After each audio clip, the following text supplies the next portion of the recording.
And I'm here with Paul VanDeventer, the CEO and President of MPI. Paul, always a pleasure to see you. Great to see you as always. Here we are on the closing day of MPI WEC 18, and it's been a phenomenal few days. And I have to tell you, first of all, Indy has really rolled out the red carpet, but most importantly, what MPI has done here to totally reimagine the show, it's been incredible. Thank you so much. We're excited, we're energized, and it has come out better than I ever could have anticipated.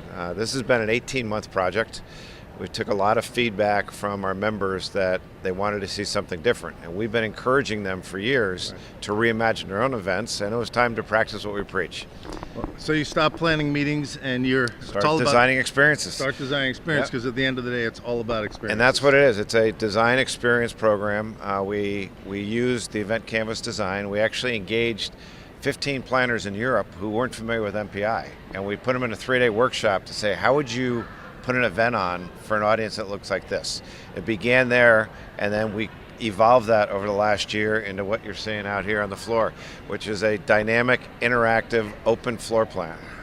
Well, on the feedback, I've been talking to a lot of people over the last couple of days. The attendees, the suppliers, and the meeting professionals themselves has been incredible. Yeah, and we took some risks. There's some challenges, but it also gives us a chance to showcase new technologies. The biggest challenge is when you're putting this many educational breakouts on one floor. How do you handle that without the audio bleed and other hearing issues? And the Freeman team, the AV groups have done a fantastic job using new audio technology to be able to isolate the different meeting rooms. And if you think about a traditional convention center like this, a lot of planners are struggling to put meeting space or get as much meeting space as they can with this type of design. Well, here's an example of how you can do it and be successful. Well, a couple of people mentioned to me that this is giving them all sorts of new ideas on what they can do. We were talking to Amanda Armstrong, the chair of MPI, yesterday, and this is a great time for MPI. I mean, you're doing so many new initiatives, and it's just a very exciting time for the organization. It's an exciting time for MPI, and I think more importantly, it's an exciting time for the events community.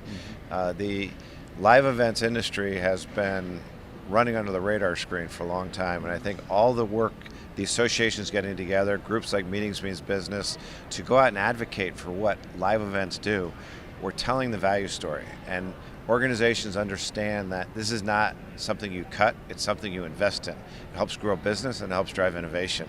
So it's a great time for the industry, and MPI wants to be there to help the professionals who drive the industry get better at what they do. Well, you're leading the way, Paul, and thank you for spending a few minutes with us on Always a pleasure. Smart Meetings TV. And I have to tell you, this has been a fabulous few days here in Indianapolis. Kudos to you, your team, and all the folks that visit Indy for putting on such a great show. Indy's done fantastic. Thanks, Thank you. Paul. Good Always to see a you. pleasure.